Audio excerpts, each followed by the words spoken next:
संघर्ष नायक प्राध्यापक सुभाष वायदंडे सर यांच्या शुभ हस्ते हार अर्पण करून त्यांचं पूजन करून जय भवानी कार्यक्रम या ठिकाणी होतोय।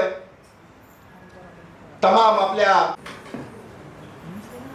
जाती धर्माला सोबत घेऊन जाणारी ही आपली एक भीमराव रामजी आंबेडकर जगाने त्यांना सलाम केलेला आहे। डॉक्टर बाबासाहेब आंबेडकरांचं संविधान बदलण्याची भाषा जर कोण करत असेल तर सर हा त्याच्या आम्ही वरच्यावर कलम करण्याची ताकद आमच्या जवळ आहे। आज या महिला